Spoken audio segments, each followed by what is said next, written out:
जो भी सीरीज़ है वो चल रही है.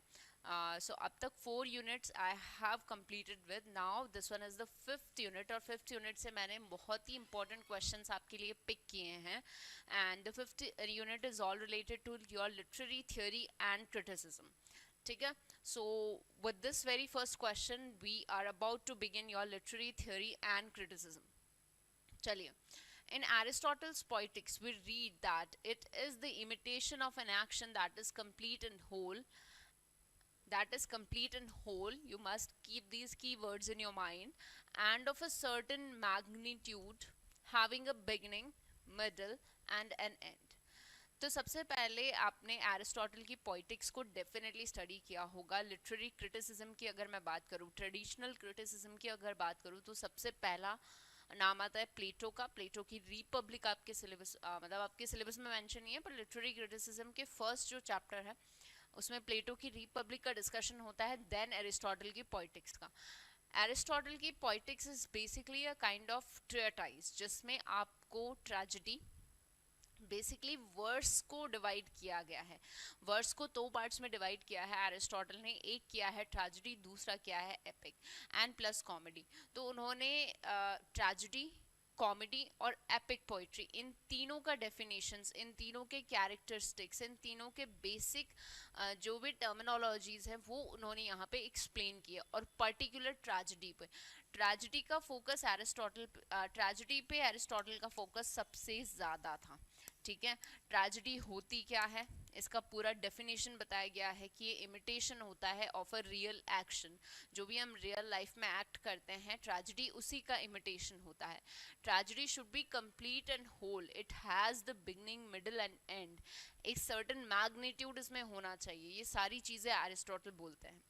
एरिस्टोटल ने बेसिकली 6 एलिमेंट्स में डिवाइड किया है. 6 एलिमेंट्स या 6 पार्ट्स होते हैं आपके ट्रेजेडी में, जिसमें होता है सबसे पहले प्लॉट होता है. Character is also important.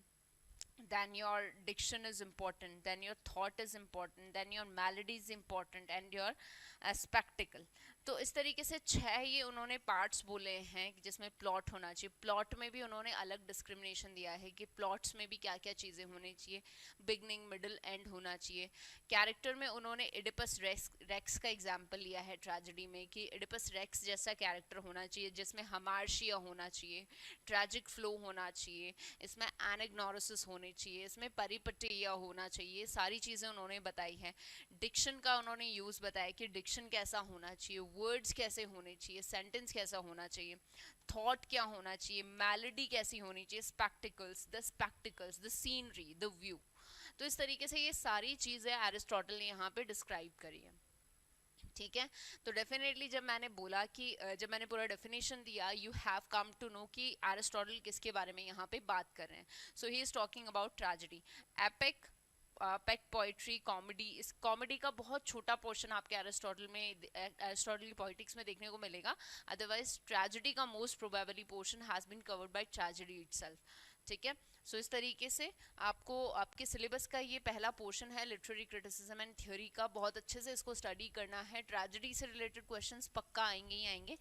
Epic, poetry और कॉमेडी से रिलेटेड क्वेश्चंस भी आ सकते हैं. ठीक है.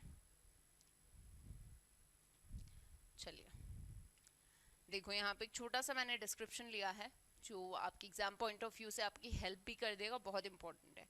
इसको देखो. Aristotle's Poetics, earlier surviving work of Greek dramatic theory है and the first extant philosophical treatise है. Focus करता है on literary theory. In this text, Aristotle offers an account of which refers to poetry and more literary, the poetic art. तो poetic art पे इनका major focus है, deriving from the term for poet, author, maker. Aristotle divide करते हैं the art of poetry को into verse, drama. Drama होता है comedy, and tragedy and satire. तो ड्रामा को उन्होंने 3 पार्ट्स में डिवाइड किया है, कॉमेडी, ट्रेजेडी, सटायर. कॉमेडी का बहुत कम पोर्शन आपको मिलेगा, सटायर का इतना नहीं मिलेगा, ट्रेजेडी का सबसे ज़्यादा प्रेवलेंट है इसमें. लिरिक पोइट्री का उन्होंने डेफिनेशन आपको देखने को मिलेंगे और उसके कैरेक्टरिस्टिक्स क्या होते हैं. एपिक का, एपिक पोइट्री पे उनका ज़्यादा फोकस था. ठीक है. The genres all share the functions of mimesis. और इमिटेशन, हर जगह पे हर जॉनरा में उनका माइमेसिस या इमिटेशन वाला कॉन्सेप्ट मिलेगा, चाहे वो पोइट्री की बात करें, चाहे वो वर्स की बात करें, या फिर वो बात करें आपके लिरिक की, पोइट्री या एपिक की। वो हमेशा ये बोलते थे that artistic work is an imitation, the mimesis of the real life, ठीक है। But differ in three ways that Aristotle described. Differences in music, rhythm, harmony, meter and melody. अब देखो उन्होंने वैसे तो बोल दिया कि जितने भी वर्क्स ऑफ आर्ट हैं, the artistic works are the work of the genres are having mimesis, imitation of life है। जितने भी जॉनराज हैं these are imitation of life, चाहे कॉमेडी हो, ट्रेजेडी हो, सटायर हो, लिरिक पोइट्री हो, एपिक हो, सब इमिटेशन होता है। लेकिन जो डिफरेंस होता है, डिफरेंस कहाँ आता है, इनके रिदम में डिफरेंस होता है, हारमोनी में डिफरेंस होता है, मीटर में डिफरेंस होता है, मेलोडी में डिफरेंस होता है, ठीक है। Differences of goodness in the character, character के गुडनेस में डिफरेंस होता है। ट्रेजेडी का जो कैरेक्टर है वो बहुत हाई इस्टीम्ड कैरेक्टर आपको मिलेगा, कॉमेडी का जो कैरेक्टर मिलेगा वो आपको लोअर स्टैंडर्ड मिलेगा, क्योंकि कॉमेडी क्रिएट की जाती है by humiliating one's character, by inserting one's character or by presenting in bad view one's character, ठीक है। Difference in how the narrative is presented, definitely इनके नैरेशन में भी आपको डिफरेंस मिलेगा।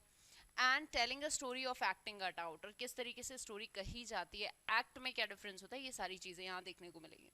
The surviving book of poetics is primarily concern with the drama, the analysis of tragedy constitutes the core of the discussion, major core of discussion यहाँ पे आपको tragedy ही मिलेगा। तो tragedy से related ही questions आएंगे, tragedy की definition से related, part से related, element से related, basic characteristic से related और character से related। character में भी जैसे Oedipus Rex का उन्होंने example लिया है, और उसके ट्रैजिक फ्लो के क्या क्या रीजंस हैं वो सारे यहाँ पे देखने को मिलेंगे, कि जो ट्रैजिक, जो according to Aristotle the tragic character should be having a high esteem in society, वो कोई राजा होना चाहिए, मिनिस्टर होना चाहिए, एक वेल डिग्निफाइड पोजीशन पे होना चाहिए, ठीक है। और उसका ट्रैजिक फ्लो, उसके हमाशय की वजह से जो ट्रेजेडी क्रिएट होती है वो। अच्छा, the character who goes with the tragedy cannot, इसका मतलब ये नहीं, doesn't mean that the character is villain. अब जैसे किंग लियर में किंग लियर का ट्रैजिक फ्लो बताया गया है, king Lear is a tragedy, but king Lear में जो उसका हमार्शिया था, that he loves to hear his own praise, उसे खुद की तारीफ सुनना बहुत ज़्यादा पसंद था। everyone should praise him, everyone should go around him only, उसी के आसपास घूमते रहो, उसी की तारीफ करो। तो ये उसका हमार्शिया था, और उसकी वजह से he leads towards his tragic flow, towards his tragedy, ठीक है। अब देखो the word catharsis, catharsis Aristotle से ही लिया गया है, एरिस्टोटल का पॉलिटिक्स में ही है कथारसिस। कथारसिस का मतलब होता है जब आपके मन में पिटी और फियर अराइज होता है out of some bad view, जब आप किसी ट्रेजेडी को देखते हो, किसी के साथ कुछ बहुत बुरा होता है, इंसान जैसे किंग लेयर अगर आप देखते हो, हैमलेट आप देखते हो, तो डेफिनेटली किंग लेयर का जो कंडीशन वर्स्ट टू वर्स्ट हो जाता है because of his one decision that he chose his elder two sister instead of his younger sister, ठीक है। तो गॉनरिल रीगन ने किस तरीके से उसको एक्सपेल कर दिया from the house. Oedipus Rex अगर आप स्टडी करते हो, जैसे कि एरिस्टोटल ने पिक किया था, तो एडिपस रेक्स में जो किंग है वो गलती से ही married, by mistakenly he married to his own mother and he killed his own father. वो ऑलरेडी उसकी प्रोफेसी में था, उसकी हम बोल सकते उसके हॉरोस्कोप में दिस वाज ऑलरेडी रिटन, तो उसमें उसका कोई गलती नहीं थी। गलती सिर्फ इसने उसकी इतनी सी थी कि वो बहुत जल्दबाजी में चीज़ों को उसने ऑप्ट किया, ठीक है। तो वो उसका हमार्शिया था। तो कथारसिस जब किसी की ट्रेजेडी से आपके मन में एक पिटी और फियर अराइज होता है, और उसकी वजह से आपका जो मन है, आपका जो सोल है, वो प्योरीफाई होता है, परगेट होते हो आप, ठीक है। You get purgated with these jealousy, with these greedy, अगर आप seriously if you are having a pity and fear in your mind, तो आप किसी से jealous नहीं होंगे, आप greedy नहीं होंगे, आप lecherous नहीं होंगे, आप lethargic नहीं होंगे। definitely आपके जितने भी deadly sins हैं वो आपसे उस moment के लिए आपसे बहुत दूर हो जाएंगे when you cry out of pity and fear। तो catharsis का मतलब होता है purgation, to purgate, to purify, ठीक है। पॉन्टिफिकेशन का मतलब होता है बेसिकली जब हम किसी चीज़ को बोम्बास्टिकली बोलते हैं, बहुत बड़ा चढ़ा के बोलते हैं, बहुत एलाबोरेटिव फॉर्म में बोलते हैं. Personification while you give a human persona to a non living thing. जब किसी नॉन लिविंग थिंग को आप ह्यूमन पर्सोना देते हो, जैसे leaves are dancing, in actual sense leaves can not dance, but उनको ह्यूमन पर्सोना दे दिया जाता है by the poet, and the poet calls the leaves as if they are dancing.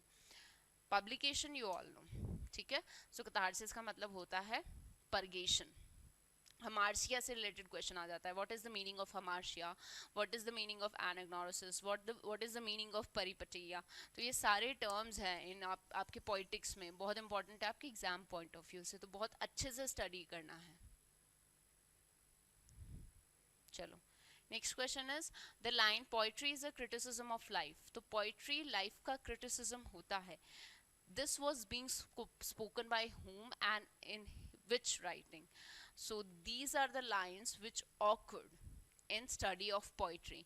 Culture and anarchy is the part of your syllabus. The study of poetry is the part of your syllabus. दोनों ही Matthew Arnold के work है. Modern painters है आपका John Ruskin का work है, और जो shorter रीसार्टर वो आपका है टॉमस कार्लाइल का. ठीक है, ये आपके सिलेबस का पार्ट नहीं है, but still you should know if you are the student of English literature that all these works are the part of literary criticism. हालांकि आपके जो सिलेबस में जितना भी पोर्शन दिया हुआ है that is a kind of part, kind of 50% of your literary criticism का एक्चुअल पार्ट आपके सिलेबस में दिया गया है. 50 भी नहीं है शायद, 30-40%. चलो ये मैं कंप्लीट आपको यहाँ पे थोड़ा सा डिस्क्रिप्शन यहाँ पे मैंने लिखा है in order to get you help out. So Arnold define करते हैं पोइट्री को as a criticism of life that is governed by the laws of poetic truth and poetic beauty. तो पोइट्री लाइफ का क्रिटिसिज्म होता है और ये govern करती है with the poetic truth and poetic beauty. तो लाइफ की रियलिटी, लाइफ की ब्यूटी पोइट्री में एक्सपेंड की जाती है, and poetry is the reality, the real criticism of life. ठीक है, लाइफ की रियलिटी को पोइट्री प्रेजेंट करती है according to Matthew Arnold. Arnold believe करते हैं that poetry should have a purpose, कि पोइट्री में एक पर्पस होना चाहिए, एक मैसेज होना चाहिए, एंड अ मॉरल सिग्निफिकेंस होना चाहिए, that it should not B an escape from life. अगर आप रोमांटिक या प्री रोमांटिक राइटर्स को देखोगे तो वो पोइट्री सिर्फ इसलिए लिखते थे art for the art shake. Victorian era में भी ये कॉन्सेप्ट आया था that art should be for the art shake only. Art के लिए होना चाहिए. अगर आप पोइट्री लिख रहे हो दैट डजंट मीन उसमें कोई पर्पस होना चाहिए, कोई मॉरल होना चाहिए, कोई लेसन होना चाहिए, कोई टीचिंग्स होनी चाहिए. यहाँ पे राइटर्स के बीच में आपको कॉन्ट्रडिक्शंस जरूर देखने को मिलेंगे. जैसे प्लेटो बोलते थे, मैथ्यू अर्नॉल्ड का जो कॉन्सेप्ट है वो प्लेटो से रिलेट करता है, प्लेटो से. ठीक है, प्लेटो का भी यही मानना था कि poetry should have a purpose in itself. Purpose होना चाहिए, कॉन्सेप्ट होना चाहिए, प्रॉपर मैसेज होना चाहिए. ठीक है, लाइफ से एस्केपिज्म वाला कॉन्सेप्ट नहीं होना चाहिए. और मैथ्यू अर्नॉल्ड भी सेम चीज़ बोल रहे हैं. लेकिन कुछ पोइट्स का ये मानना है, जैसे रोमांटिक्स और प्री रोमांटिक्स का ये मानना था, या art for art shake movement से जो रिलेट करते थे जो पोइट्स या आर्टिस्ट, उनका भी ये मानना था that poetry is an escape from life. Poetry should be for poetry. There's no need to put a message into the poetry. Poetry के लिए लिखो ना, तो किसी मैसेज की क्या ज़रूरत है, किसी लेसन की क्या ज़रूरत है, किसी टीचिंग की क्या ज़रूरत है. लेकिन मैथ्यू अर्नॉल्ड क्या बोल रहे हैं that as it is the real presentation of the life, it shouldn't be an escape from the life. अगर आप रॉबर्ट फ्रॉस्ट को भी पढ़ोगे ना तो वो भी यही बोलेंगे that we write the poetry in order to escape from the real life. Finally वो ये चीज़ भी बोलते हैं that earth is a right place to love. पर ठीक है, मैथ्यू अर्नॉल्ड के according the poetry must carry a purpose, a message, a moral significance, and it should be an escape from, it should not be escape from a life. तो इसमें moral lessons होने चाहिए, teaching होना चाहिए, एक purpose दिखना चाहिए जब आप पोइट्री लिख रहे हो. Arnold believed that the best poetry achieves a high level of truth in its representation of life and contains a seriousness of purpose. Purposeful होनी चाहिए, सीरियस होना चाहिए, लाइफ का ट्रूथ शो होना चाहिए पोइट्री में. ठीक है, according to Matthew Arnold. Arnold की जो पोइम है डॉवर बीच, ये इसका बेस्ट एग्जाम्पल है, prime example of his concept of criticism of life. It expresses his theme of loss of faith. अगर आप डॉवर बीच पढ़ोगे ना तो आपको theme of loss of faith यहाँ पे दिखाई देगा. In the material world and his critical attitude towards the world around him, और जो वर्ल्ड के लिए जो उसका क्रिटिकल एटीट्यूड है वो यहाँ पे दिखाई देगा। तो Dover beach is the best example, prime example, जहाँ पे theme of loss of faith दिखाया गया है। क्योंकि जैसे जैसे इंडस्ट्रियलाइजेशन बढ़ता है, romantic era, Victorian era, modern, post modern आता है, तो लोगों के बीच में फेथ और रीजन के बीच में एक लाइन खिंच जाती है। There is always a complication between faith and reason. आज भी वो चीज़ प्रेवलेंट है। एक तरफ हमारे पास फेथ भी है, हम we do believe in God, but on the other side we are moving toward science and the technology. तो फेथ एंड रीजन के बीच में हमेशा एक बहुत बड़ा ब्लंडर, हम बोल सकते हैं बहुत बड़ा क्योज रहा है कि whether you are going towards faith, faith की तरफ जाते हैं तो लॉजिक और रीजन खत्म होता है, लॉजिक और रीजन की तरफ जाते हैं तो फेथ खत्म होता है। ठीक है, तो यहाँ पे लॉस ऑफ फेथ के बारे में बात करते हैं, और जो भी वर्ल्ड की तरफ उनका जो एटीट्यूड है वो यहाँ पे शो किया गया है। So this way study of poetry में वो पोइट्री को बोलते हैं, poetry is the criticism of life that has been governed by poetic truth and poetic beauty. ठीक है, कल्चर और अनार्की भी आपका एक सिलेबस का पार्ट है, बहुत इंपॉर्टेंट है। चलो, अब तक we do have covered the questions from two major literary critiques. The first one is Aristotle's Poetics से हमने पढ़ा, दूसरा Study of Poetry by Matthew Arnold। ठीक है, अब T.S. Eliot का है Objective Correlative। ऑब्जेक्टिव कोरिलेटिव का जो कॉन्सेप्ट है वो उन्होंने दिया था, concept was given by someone else, इन्होंने यूज किया था। टी.एस. एलियट ने सिर्फ ऑब्जेक्टिव कोरिलेटिव को as a literary term, as a part of literary criticism उन्होंने यूज किया था अपने work Hamlet and his problem. Objective correlative का मतलब होता है जब आप किसी भी ड्रामा को देखते हो, आप कोई मूवी देख रहे हो, मूवी का सीन आपके स्पेक्टिकल को से कंपैटिबल होना चाहिए। मतलब अगर ट्रैजिक सीन है तो everyone should be sad, the environment should be serious, stormy माहौल होना चाहिए, बहुत तेज हवा चल रही है, तूफान आ रहा है and the person is crying a lot, तो the tears of the person can be correlated, can be compatible with the scenery around, कि जहाँ पे बारिश आ रही है, हवा चल रही है, तूफान आ रहा है, तो वो होता है एक ऑब्जेक्टिव कोरिलेटिव।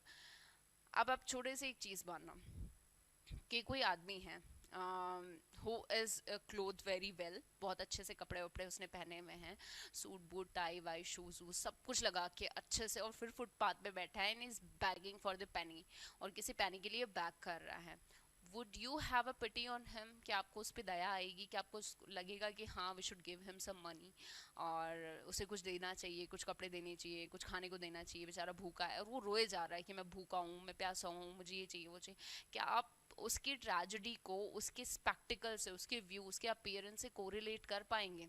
नहीं कर पाएंगे डेफिनेटली। वो कोरिलेटिविटी कहाँ आएगी? अगर वही बैगर आपको बहुत ही फटे पुराने विदर्ड से कपड़े पहने हुए दिखेगा, वो doesn't wear the slippers even, जिसके पहनने के लिए स्लीपर नहीं है, कवर करने के लिए ठंड में चादर नहीं है, at that time you have a pity on that person, that is objective correlative. तो Hamlet and his problem basically is an essay by T S. Eliot, जहाँ पे वो बोलते हैं कि हैमलेट का सबसे बड़ा प्रॉब्लम ही यही है कि इसमें को रिलेटिविटी नहीं है between spectacles and the characters tragedy. वो जो कैरेक्टर है उसकी सीरियसनेस, उसका सैडनेस, उसका सोरो, उसका सराउंडिंग उसको कॉम्प्लीमेंट नहीं कर रहा है, दैट इज ऑब्जेक्टिव को रिलेटिव। ठीक है, तो ये चीज़ आपको ध्यान में रखनी है। मेटाफिजिकल जो पॉइंट है ये भी आपका सिलेबस का पार्ट है, ट्रेडिशन एंड इंडिविजुअल टैलेंट भी आपका सिलेबस का पार्ट है, and three voices of poetry ये शायद नहीं है, as much as I know, एक बार चेक कर लेना, बट हाँ these are the parts of your syllabus, बहुत इंपॉर्टेंट है। ट्रेडिशन एंड इंडिविजुअल टैलेंट में ट्रेडिशन का कॉन्सेप्ट पूछा जाता है, कई बार इंडिविजुअल इसका पूछा जाता है। मेटाफिजिकल पॉइंट्स को उन्होंने किस तरीके से प्रेजेंट किया है, किस तरीके से कॉन्ट्रडिक्शन शो किए हैं बिटवीन, अच्छा मेटाफिजिकल पॉइंट्स में उन्होंने डिसोसिएशन ऑफ सेंसिबिलिटी का यूज़ किया है, द अनदर टर्म, आगे मैंने क्वेश्चन पिक किया है उससे भी रिलेटेड, वो भी हम डिस्कस करेंगे। चलिए इसका छोटा सा एक डिस्क्रिप्शन देखते हैं। ऑब्जेक्टिव कोरिलेटिव जो टर्म है वो ओरिजिनली यूज किया गया था by Washington Allston, so it was not T.S. Eliot who first used the term objective correlative, it was Washington Elston जिन्होंने 1840 में इसको फर्स्ट टाइम यूज किया था अपने एक लेक्चर में ऑन आर्ट, जब वो आर्ट पे एक लेक्चर दे रहे थे तब उन्होंने ये कॉन्सेप्ट दिया था। दूसरा यूज किया था जॉर्ज Santayana ने also expanded on the idea in his 1900 work Interpretation of Poetry and Religion. तो Interpretation of Poetry and Religion में इस idea को expand किया गया था, and T.S. Eliot ने further इस particular term को use किया था in his essay Hamlet and His Problem. तो ये चीज़ आपको ध्यान में रखनी है कि who first used the term objective correlative, ठीक है. T.S. Eliot ने अपने essay में उसको use किया है. मेक श्योर आपको याद रहे ये चीज. चलो, next is one of the most important themes, the speaker's debate in Dryden's an essay on dramatic poesy. An essay of dramatic poesy is written by John Dryden. आपके syllabus का part है, बहुत इंपॉर्टेंट है. अगर UGC net की भी सारे simultaneously आप प्रिपरेशन कर रहे हो तो बहुत इंपॉर्टेंट वर्क है from your exam point of view. इसके कैरेक्टर से रिलेटेड क्वेश्चंस आते ही आते हैं. So John Dryden is there. Okay, so essay on dramatic poesy में होता क्या है, during the time of the plague का जब टाइम आता है, at that time the entire London was kind of in a state जहाँ पे लोग छोड़ के जा रहे थे लंदन को, राइट. तो यहाँ पे ये 4 कैरेक्टर्स होते हैं जिसमें यूजनस है, क्राइटस है, लिसिडस है एंड दिस नियांडर है. ये चारों कैरेक्टर्स है और चारों कैरेक्टर्स रियल लाइफ कैरेक्टर्स को रिप्रेजेंट करते हैं. नियांडर यहाँ पे representation of John Dryden himself. Neander is new modern era kind of. तो यहाँ पे चारों कैरेक्टर्स होते हैं जहाँ पे चारों कैरेक्टर्स अलग अलग जॉनरास को प्रेजेंट करते हैं. जैसे हम बात करें यूजनस की, तो Eugenius presents the modern era, the modern drama, ठीक है, कि modern drama is better than the ancient drama. दूसरा क्राइटस है, he actually presents the old dramas, that old art, old ancient art, ancient dramatists, ancient writers are most important rather than and ancient writers are more original than the modern ones. तो इस तरीके से modern and plus old, तो modern versus old वाला concept चलता है, ठीक है. दूसरी तरफ है फ्रेंच वर्सेस इंग्लिश. कौन से बेटर आर्ट है, French dramas are better than English dramas और English dramas are better than French dramas. तो फ्रेंच को रिप्रेजेंट करते हैं, देखो मॉडर्न को रिप्रेजेंट कर रहे हैं यूजनस, ओल्ड को रिप्रेजेंट कर रहे हैं क्राइटस, फ्रेंच को रिप्रेजेंट कर रहे हैं लिसिडस एंड इंग्लिश ड्रामाज को रिप्रेजेंट कर रहे हैं निएंडर. इंग्लिश और मॉडर्न ड्रामास को. तो इस तरीके से इनके बीच में एक डिबेट चलता है, अच्छा खासा डिबेट होता है, लंबा चौड़ा डिबेट होता है, और उसको एज ए डायलॉग फॉर्म में यहाँ पे रिप्रेजेंट किया एज एन ऐसे. अच्छा, ऐसे नहीं बोल सकते हैं इसको, एक्चुअली आप स्टडी करोगे तो आपको लगेगा कि हाँ डायलॉग है, एक काइंड ऑफ डायलॉग फॉर्मेशन में लिखा गया है, डिबेट है. तो यहाँ पे आपको क्या देखने को मिलेगा, the relative merits of French and English theatre, कि रिलेटिव जो मेरिट्स है of French and English theatres, that has been shown here by the writer. बाकी European non European perception of reality से इसका कोई मतलब नहीं है. English and non English perceptions of reality again कोई मतलब नहीं है. The relative merits of French and English poetry से कोई लेना देना नहीं है, सिर्फ थिएटर आर्ट ड्रामा को रिप्रेजेंट किया गया है, ठीक है. तो इस तरीके से modern versus old, English versus French. Characters का नाम ध्यान में रख लेना, डेफिनेटली आ सकते हैं.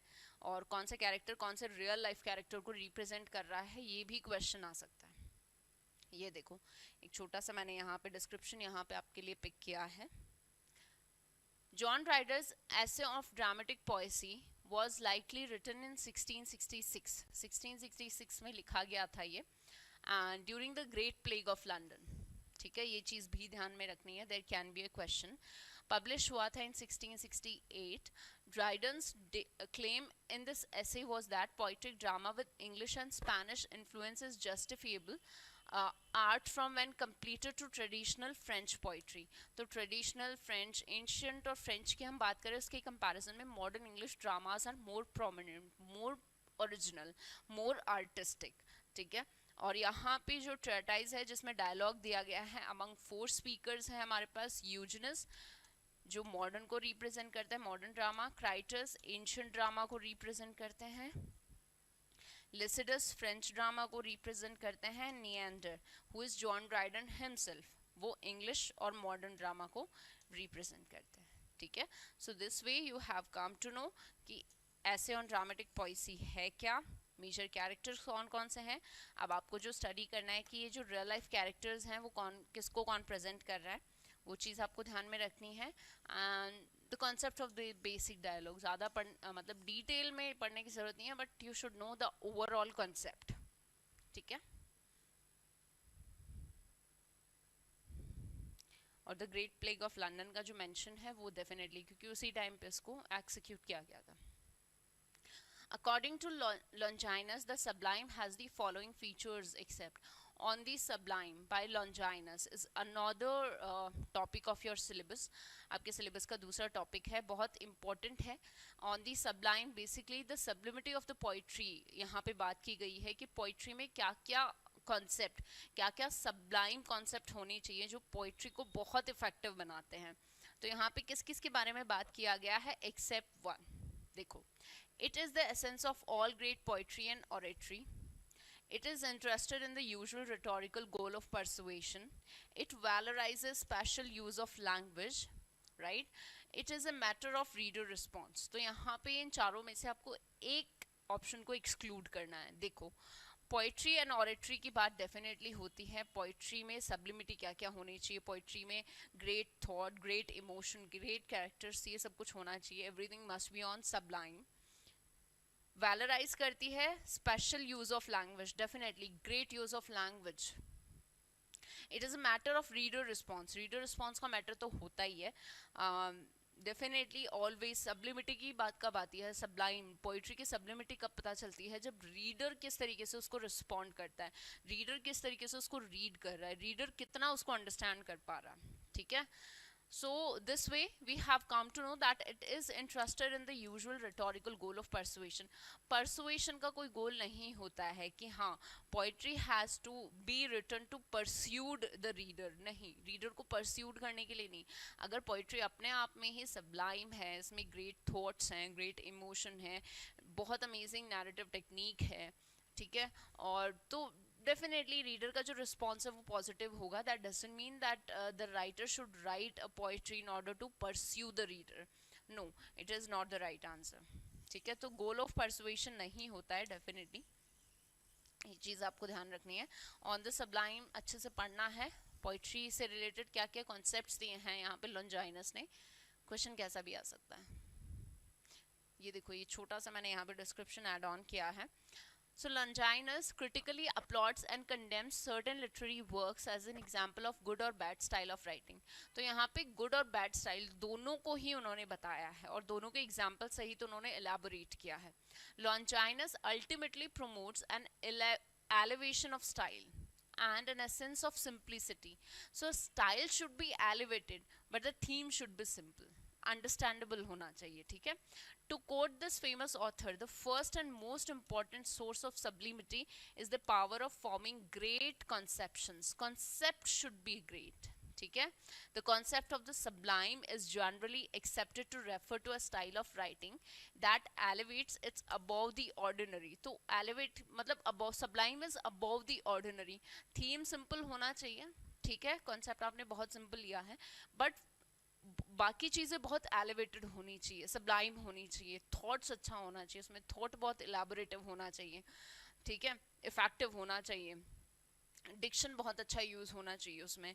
Finally Longinus sets out 5 source of sublimity, 4-5 source of sublimity बताया है। ग्रेट थॉट होना चाहिए, emotion should be very strong, certain figures of thought and speech, the figure of speech must be used, noble diction, diction should be noble, and dignified word arrangement, और word arrangement जो आप करते हो poetry में वो बहुत ही dignified होना चाहिए।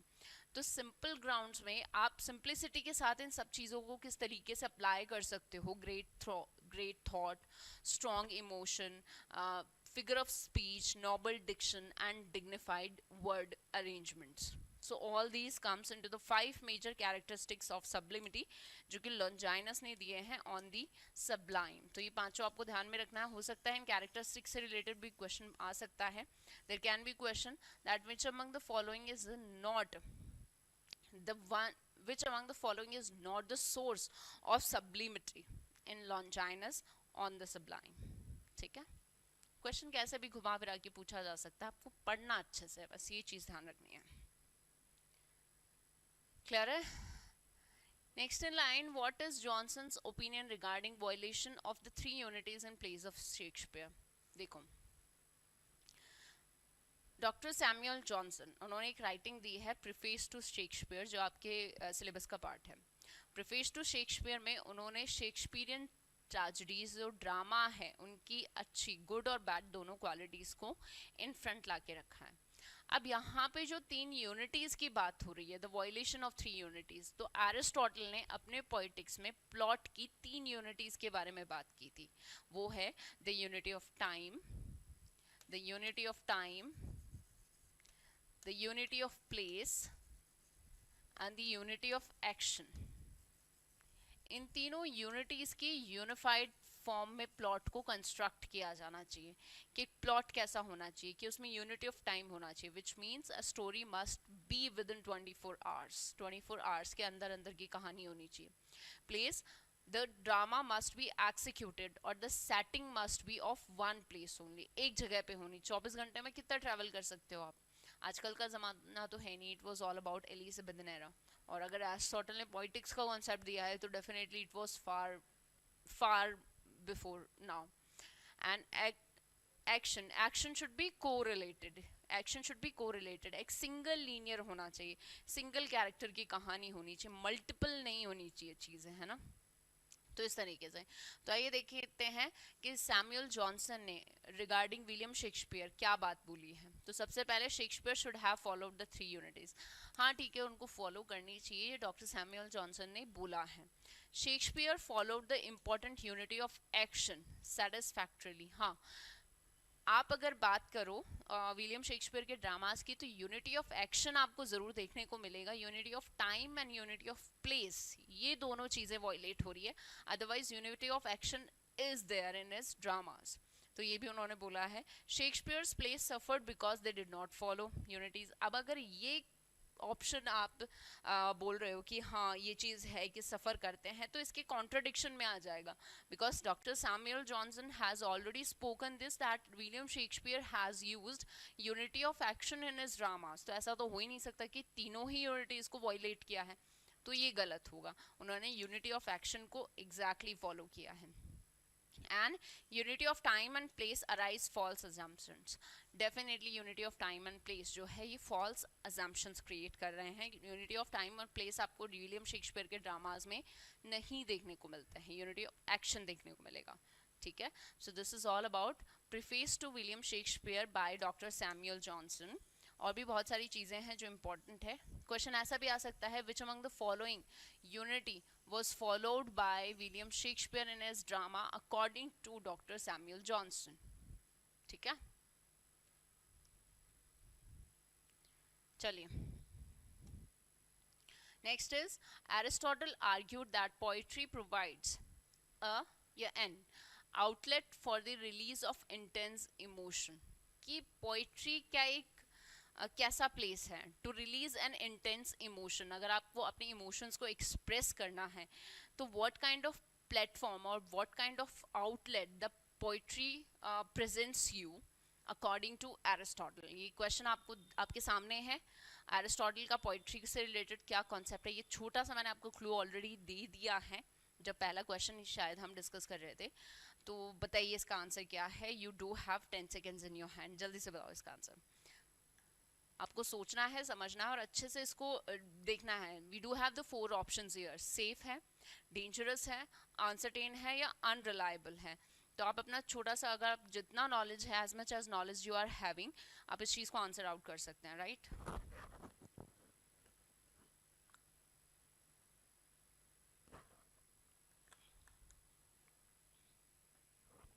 चलिए, तो if you have come up with your answer, I must tell you the answer. The answer is safe।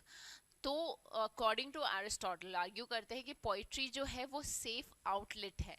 It is a safe outlet to for the release of your intense emotion. कि अगर आपको अपने intensive emotions को express करना है तो poetry is safer for you. Poetry isn't uncertain, dangerous, ये वाला कॉन्सेप्ट उन्होंने नहीं दिया है, पोइट्री को फेवर किया है। हाँ, अगर प्लेटो का यहाँ पे नाम आ जाता then there must be a doubt, पर प्लेटो आपके है नहीं ना सिलेबस में। चलो, in the 17th century writes T S. Eliot the metaphysical poets, जैसे कि मैंने बताया था भी टी.एस. एलियट का हैमलेट एंड हिज प्रॉब्लम हमने पढ़ा था, छोटा सा डिस्कशन उसके बारे में किया था. तो the another essay in your syllabus by T S. Eliot is the metaphysical poets is, जहाँ पे उन्होंने डिसएसोसिएशन ऑफ सेंसिबिलिटी का कॉन्सेप्ट दिया है, set in from which we have never recovered, and this dissociation as is natural was aggravated by the influence of the two most powerful poets of the century. तो देखो, metaphysical poets में according to T S. Eliot जो metaphysical writers या metaphysical poets जैसे John Donne, Andrew Marvell, George Herbert, तो ये जितने भी मेटाफिजिकल राइटर्स हैं, these are associated with their sensibility. तो 16th century versus 17th century यहाँ पे चल रहा है. तो 16th सेंचुरी में अर्लियर एलिजाबेथन या फिर उससे पहले का टाइम हम देखें तो डेफिनेटली आपको यहाँ पे एसोसिएशन ऑफ सेंसिबिलिटी मिलेगा. मतलब आपको पोइट्री में आपको पोइट के इमोशंस देखने को मिलेंगे, उनकी फीलिंग्स देखने को मिलेगा, उनके जो जितने भी उनके एक्सप्रेशंस है, जितने भी वो आउटपोर कर रहे हैं अपने एक्सप्रेशंस, वो अपने out of emotion, out of real emotions वो उस चीज़ को एक्सप्रेस करेंगे. इंटेंस इमोशन शो किए जाते हैं, ठीक है. तो आपको बहुत वहाँ पे एक एसोसिएशन मिलेगा, आपको इमोशंस के साथ एसोसिएशन मिलेगा. लेकिन जैसे जैसे टाइम बढ़ता है, जैसे जैसे मेटाफिजिकल से आगे टाइम बढ़ता है, पीरियड न्यू क्लासिकल की तरफ आता है, तो डेफिनेटली तब ये जो पॉइंट्स हैं ये डिसएसोशिएट हो जाते हैं from there emotion. New classical era में हुआ क्या था? न्यू क्लासिकल एरा में जितने भी राइटर्स थे ना, the new classical writers, they started following the classical writers. Classical writers को वो फॉलो करना शुरू कर दिया था. उससे क्या हुआ था कि पोइट्री के इमोशन से ज़्यादा उसके स्ट्रक्चर पे ध्यान देने लग गए थे. जैसे अलेक्जेंडर पोप की पोइट्रीज अगर आप देखोगे, एपिक पोएम है रेप ऑफ द लॉक, जहाँ पे हीरोइक कपलेट आपको देखने को मिलेगा, है ना, कि हीरोइक कपलेट में होना चाहिए, ये प्रॉपर मीटर होना चाहिए, ये रिदम होनी चाहिए, ये राइम स्कीम होनी चाहिए, मतलब पूरा एक फॉर्मेटिव स्ट्रक्चर. तो जब आप स्ट्रक्चर की तब लॉजिक की तरफ जाते हो ना, तो डेफिनेटली आपके इमोशंस तो कहीं पीछे रह जाएंगे. तो that is the dissociation of sensibility. तो ये चीज 17th सेंचुरी के पोइट्स में देखने को मिलती है. Metaphysical poets are associated with the emotions, with the feelings, with the sensibility, and by the time, जैसे जैसे टाइम न्यू क्लासिकल एरा की तरफ आता है, the poets are becoming more disassociated. They are far from their sensibility, they detached from their emotions or feelings और emotions आएंगे कहाँ से? जब आप logic पे ध्यान दे रहे हो, जब आप structure पे ध्यान दे रहे हो, जब आप rigid rules और regulations को follow कर रहे हो, ठीक है. So the right answer of this question is John Milton and John Dryden.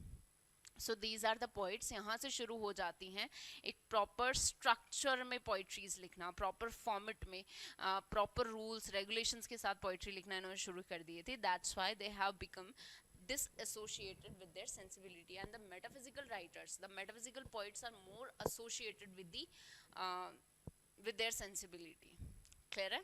तो ये कॉन्सेप्ट आपको ध्यान में रखना है, ये चैप्टर आपको अच्छे से पढ़ना है डेफिनेटली, मेटाफिजिकल पॉइंट्स. क्लियर है? चलिए आगे देखो. Next is according to Coleridge the secondary imagination dissolve diffuses in order to recreate. Samuel Taylor Coleridge का वर्क है आपके पास, बायोग्राफी लिटरेरिया. उसके कुछ चैप्टर्स दिए हुए हैं जिसमें चैप्टर नंबर 14 है जिसमें इमेजिनेशन को उन्होंने डिस्क्राइब किया है. सैमुअल टेलर कॉलरिज ने बेसिकली इमेजिनेशन को दो पार्ट्स में डिवाइड किया है. एक तरफ उन्होंने इमेजिनेशन को डिस्क्राइब किया, दूसरी तरफ फैंटेसी को डिस्क्राइब किया है. इमेजिनेशन को भी दो पार्ट्स में डिवाइड किया उन्होंने, primary imagination and secondary imagination. According to Samuel Taylor Coleridge, primary जो इमेजिनेशन है वो हर किसी के साथ एसोसिएटेड होती है, विच मीन्स हर कोई इमेजिन कर सकता है. ठीक है, हमने लोकल सीनरी देखी, we can imagine. Primary imagination can be associated with anyone. लेकिन जो सेकेंडरी इमेजिनेशन है, जो हम बहुत सारी चीज़ों को अकोमोडेट करके एक आर्टिस्ट जो क्रिएट करता है आउट ऑफ हिज एक्सपीरियंसेस, वो होती है सेकेंडरी इमेजिनेशन. तो सेकेंडरी इमेजिनेशन क्या होती है?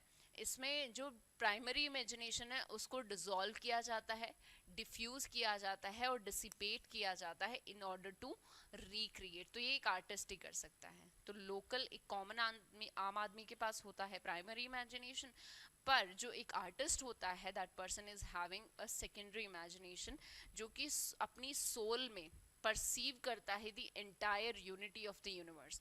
तो यूनिवर्स की यूनिटी को परसीव किया जाता है by the soul of the artist, and then the artist exactly उस इमेजिनेशन को, उस प्राइमरी इमेजिनेशन को डिसॉल्व करता है, डिफ्यूज करता है, डिसिपेट करता है और फिर से उसको रिक्रिएट करता है। That is secondary imagination and that can be done only by the artist. So secondary imagination is directly associated with the artist. Primary imagination can be happen with anyone, ठीक है, एक आम आदमी भी imagine कर सकता है। देखिए ये डायरेक्ट क्वेश्चन है। Biographia Literaria S T Coleridge defines the imagination as the faculty by which. Imagination है क्या? तो बेसिकली जैसे कि मैंने बताया, सोल परसीव करती है the spiritual unity of the universe. Universe की स्पिरिचुअल पूरे यूनिवर्स की स्पिरिचुअल यूनिटी को परसीव किया जाता है by the soul, that is imagination. वो होती है इमेजिनेशन, ठीक है। और इसी इमेजिनेशन को उन्होंने दो पार्ट्स में बांट दिया। उन जो मेजर जो चीज़ें हैं, primary imagination and secondary imagination की डेफिनेशन से रिलेटेड क्वेश्चंस भी आते हैं, ठीक है। Next in line the question we do have is the critical concept of willing suspension of disbelief owes its origin to chapter of Biographia Literaria। तो Biographia Literaria में दूसरा कॉन्सेप्ट इन्होंने ये दिया था, willing suspension of disbelief। होता क्या है, जब भी हम कोई ड्रामा देखते हैं, कोई पोइट्री पढ़ते हैं, हमें पता है वो रियलिटी नहीं है। अगर आप एक कॉन्सेप्ट बाद में आया था वैसे एपिक थिएटर वाला, वैसे तो आपके सिलेबस का पार्ट नहीं है, पर स्टिल यू नो, जब बात आ गई है यहाँ तक तो ये भी जान लो। If you are preparing for UGC NET तो आपके लिए काफ़ी हेल्प होगा। एपिक थिएटर जो है वो हमारी इस चीज़ को सपोर्ट करता है that we should not the suspense of disbelief, ठीक है। कॉलरिज बोल रहे हैं विलिंग सस्पेंशन ऑफ डिसबिलीफ। देखो दो चीज़ें होती हैं, अगर आप कोई थिएटर जा रहे हो, पोइट्री पढ़ रहे हो, नॉवल पढ़ रहे हो, आपको पता है कि जो चीज़ आप देख रहे हो, पढ़ रहे हो, सुन रहे हो, वो सारी की सारी अनरियल है, सिर्फ क्रिएट की गई है बाय द आर्टिस्ट, राइट। जब आपको ये चीज़ पता होती है तो a sense of detachment comes, उसको बोलते हैं एपिक थिएटर, कि वाइल यू कम, कि आप उस चीज़ से डिटैच हो जाते हो, आपको आर्टिस्ट डिटैच कर देता है बार बार ये चीज़ का एक फोर्थ वॉल को ब्रेक करके, डायरेक्टली टॉकिंग टू यू, तो उस चीज़ को ब्रेक करके that you this is not real, this is not real, ताकि आप उसको रियल ग्राउंड पे जज कर सको लॉजिकली। कॉलरिज क्या बोल रहे हैं, there must be a willing suspension of disbelief, कि आपको पता है कि अनरियल है पर फिर भी आप अपने आप को उसमें इन्वॉल्व कर लेते हो। जैसे जैसे किंग लियर आप स्टडी कर रहे हो, हैमलेट स्टडी कर रहे हो, ओथेलो स्टडी कर रहे हो, आप भूल जाते हो कि ये रियलिटी है, आप ये सोचते हो कि यही सच है, and then you directly involve with these characters और अपने आप को डेस्टिमोना समझने लग जाते हो, या फिर अपने आप को हैमलेट समझने लग जाते हो, अपने आप को किंग लेयर की जगह या कोडिलिया की जगह रख लेते हो, and then you starts crying. At that time you suspend the reality, disbelief, आप उस डिसबिलीफ को सस्पेंड करते हो, that we are not accepting the reality, this is the reality what we are watching. कई बार होता है ना, मूवीज आते हैं, मूवी देख के इमोशनल हो जाते हैं, that time we forget that this is not real, हम उसी में इन्वॉल्व हो जाते हैं। हम अगर एक फीलिंग आती भी है, the feeling of suspension of disbelief, तो हम उसको भी अवॉइड कर देते हैं। विच starts crying with the character, which starts laughing with them, which starts getting angry with them, है ना। तो ये सारी इमोशंस कब आते हैं, when you willingly suspend the disbelief, ठीक है। एस टी कॉलरिज का वर्क है the rhyme of the ancient mariner, उसमें सुपरनैचुरल एस्पेक्ट्स दिखाए गए हैं और वहाँ पे इस चीज़ को प्रेवलेंटली कॉलरिज बोलते हैं that you should willingly suspend your disbelief, right. पर एपिक थिएटर का जैसे कॉन्सेप्ट आता है आपके मॉडर्न और पोस्ट मॉडर्न एरा में, तब यहाँ पे क्या होता है कि थिएटर जितने भी आर्टिस्ट होते हैं वो डायरेक्टली ऑडियंस से बात करते हैं by breaking the fourth wall, और वो ये आपको रियलाइज करवाते हैं that this is not real, this is just an imagination, this is just an work of an artist, ठीक है। तो उससे क्या होता है, आप जज कर पाते हो चीज़ों को, कैरेक्टर्स को जज कर पाते हो, क्लियर है। तो ये इनमें डिफरेंस है, ये बाद में आपको पढ़ने को मिलेगा अगर आप यूजीसी नेट के प्रिपरेशन कर रहे हो बहुत ब्रॉडर लेवल पे, क्लियर है। तो यहाँ पे चैप्टर नंबर 14 में ये डिस्क्रिप्शन आपको देखने को मिलेगा। Willing suspension of disbelief, chapter number 14। ठीक है, अभी शायद मैंने इमेजिनेशन का बता दिया था चैप्टर नंबर 14, थोड़ा सा कंफ्यूजन, एक बार आप चेक कर लीजिएगा ना, पर हाँ willing suspension of disbelief is there in the chapter number 14। What among the following is ruled out by Longinus as way of achieving the sublime? कौन सी चीज रूल आउट करती है? First thing, great thoughts, obviously 5 sources में है, great thoughts होने चाहिए। Nobel Dickson भी अभी अपन ने देखा था, द 5 सोर्सेज ऑफ सब्लिमिटी, ये भी था। Dignified and elevated word arrangement, ये भी अपन ने देखा था कि डिग्निफाइड वर्ड अरेंजमेंट्स होने चाहिए, पर हाँ इमॉडरेट इमोशंस नहीं बोला था, ग्रेट इमोशंस बोला था, मॉडरेट इमोशंस बोला था। ठीक है, तो great thought, great emotion, dignified, आपके डिक्शन, नोबल डिक्शन होना चाहिए, डिग्निफाइड वर्ड अरेंजमेंट्स होने चाहिए, ये सारी चीजें सोर्सेज ऑफ सब्लिमिटी हैं, अदरवाइज इमोडरेट इमोशन नहीं है। So this has been overruled by the Longinus in his On the Sublime.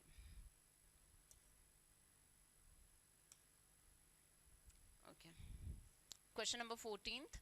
According to Wordsworth's preface to lyrical ballads, the theme of the poem should be taken from ordinary life because elementary feelings of coexist in a state of greater laxity, imagination, simplicity and complexity. देखो, अगर आपने William Wordsworth को study किया है तो आप इसका answer बहुत इजीली दे सकते हो। विलियम वर्ड्सवर्थ और कॉलरिज ने मिलकर लिरिकल बैलेड्स लिखा था। Lyrical ballads was published in 1798 which is the ground break of romantic era with the lyrical ballad में दोनों की ही, विलियम वर्ड्सवर्थ की भी और कॉलरिज की पोइट्रीज का एक पूरा कॉम्बिनेशन है, पूरा एक कोलैबोरेशन है, अच्छा खासा लेंदी वर्क है ये। ठीक है, जिसमें कॉलरिज की 4 पोइट्रीज हैं, जिसमें द सबसे पहला जो बैलेड है that is rhyme of the ancient mariner है, राइट। यहाँ पे प्रीफेस टू लिरिकल बैलेड के बाद में पब्लिश होता है, 1800 में पब्लिकेशन है प्रीफेस टू लिरिकल बैलेड का, and this work was done by William Wordsworth, जहाँ पे वो ये जस्टिफाई करते हैं कि क्यों कॉलरिज ने सुपरनैचुरल थीम चूज करी अपनी वर्क्स के लिए और क्यों मैंने बहुत ही सिंपल थीम चूज करी है for the common people, to the common people, by the common person, me Wordsworth. ठीक है, तो यहाँ पे वर्ड्सवर्थ सिंप्लिसिटी की बात करते हैं कि जो भी हो सिंपल ग्राउंड्स में हो, कंट्री लाइफ की बातें। विलियम वर्ड्सवर्थ की अगर पोइट्रीज आप देखोगे, अच्छा ये चीज़ जो है वो नियो क्लासिकल के कॉन्ट्रडिक्शन में है। नियो क्लासिकल एरा में क्लासिकल पोइट्रीज आ गया, क्लासिकल थीम्स पे लिखते थे, क्लासिकल राइटर्स को फॉलो किया जाता था। प्री रोमांटिक में वो चीज़ ब्रेक हो जाती है, पोस्ट रोमांटिक जब ये वर्ड्सवर्थ, कॉलरिज, सदे जैसे राइटर्स आते हैं तो डेफिनेटली एक नया ही एरा शुरू होता है इन दी लिटरेचर। तो यहाँ पे विलियम वर्ड्सवर्थ इस चीज़ को जस्टिफाई करते हैं कि वो डिक्शन जो यूज़ करते हैं वो भी बहुत सिंपल यूज़ करते हैं, राइम बहुत मतलब बहुत ही सिंपल पोइट्री यूज़ करते हैं जिसमें कोई स्ट्रक्चर, फ्री वर्स पोइट्रीज को यूज़ करते हैं, जहाँ पे एक कॉमन इंसान भी, एक पीसेंट भी अगर उस पोइट्री को पढ़े ना तो वो भी समझ जाए। You are not suppose to be an educated person in order to read a poetry और in order to understand that, है ना। तो इस ग्राउंड पे उन्होंने बोला था। तो वो क्या बोलते हैं प्रीफेस टू लिरिकल बैलेड में कि जो भी थीम होता है पोइम का should be taken from ordinary life, common life से बिलोंग्ड होना चाहिए, एक पीसेंट, एक शेफर्ड की जिंदगी का डिस्क्रिप्शन होना चाहिए। एलिमेंट्री फीलिंग्स को exist in a state of simplicity, तो everything should be very simple. ठीक है, सब कुछ वेरी सिंपल होना चाहिए, ऑर्डिनरी बातें होनी चाहिए, ऑर्डिनरी लोगों के बारे में होना चाहिए, कंट्री साइड का रिप्रेजेंटेशन होना चाहिए। विलियम वर्ड्सवर्थ की पोइट्रीज को आप पढ़ेंगे ना तब आपको पता चलेगा। जैसे टिंटन एबी उन्होंने लिखा है, प्रिल्यूड उन्होंने लिखा है जिसमें नेचर के बारे में बोल रहे हैं। He calls nature as mother nature, he calls nature as his mother, as its teacher. ठीक है, चलो। Principle of literary criticism and practical criticism, ये दोनों ही वर्क्स आपके सिलेबस में इंक्लूडेड है, पता है आपको। तो all these 2 works are written by I.A. Richards. I.A. Richards ने ये वर्क्स लिखे हैं। प्रैक्टिकल क्रिटिसिज्म बेसिकली आपके ट्रेडिशनल क्रिटिसिज्म से थोड़ा अलग हो जाता है। Principal of literary criticism, practical criticism में होता क्या है एग्जैक्टली कि I.A. Richards and the another writer, उन्होंने प्रैक्टिकल क्रिटिसिज्म का मतलब होता है कि सबके अपने अपने पॉइंट ऑफ व्यूज होते हैं towards the literature, towards the writing. What they have done is there was a work there was a work, and there are 4 copies of those works were distributed among the students, the 4 students, और उनसे उसको analysis करने को बोला गया, और चारों ही students का जो एनालिसिस है उनमें कुछ ना कुछ अलग था और कुछ ना कुछ नया था, डिफरेंट था फ्रॉम ईच अदर. तो practical criticism is all about this. While a reader is having all the rights to understand a literary works by his or her own understanding, ठीक है, तो ये एक नया ही दौर शुरू हो जाता है लिटरेरी क्रिटिसिज्म का, प्रैक्टिकल क्रिटिसिज्म. ठीक है, चलो. Next is Samuel Johnson's use of the term metaphysical in Piece of Criticism was. So Samuel Johnson ने metaphysical word को use किया है अपने work में. वो क्या था? अप्रूविंग था, डिसअप्रूविंग था, पॉजिटिव था या एक्सीडेंटल था? Definitely doctor Samuel Johnson disapproves the concept of metaphysics, क्योंकि बहुत highly elaborative style of writing होती है जिसमें बहुत सारी कॉन्सीट्स को यूज़ किया जाता है. अनपैरेलल या अनमैचिंग 2 ऑब्जेक्ट्स को एक दूसरे के पास में ला के रख लिया जाता है. जैसे हम जॉर्डन की पोइट्री वाला सेक्शन करा था, जॉर्डन की पोइट्री को हमने डिस्कस किया था.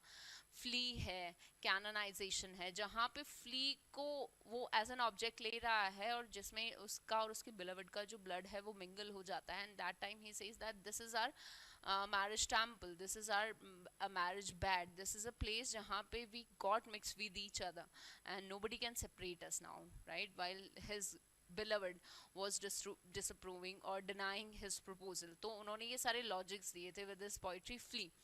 कैनोनाइजेशन में वो जो लवर और बिलवड है उसका कंपैरिजन करता है विद ए कंपास.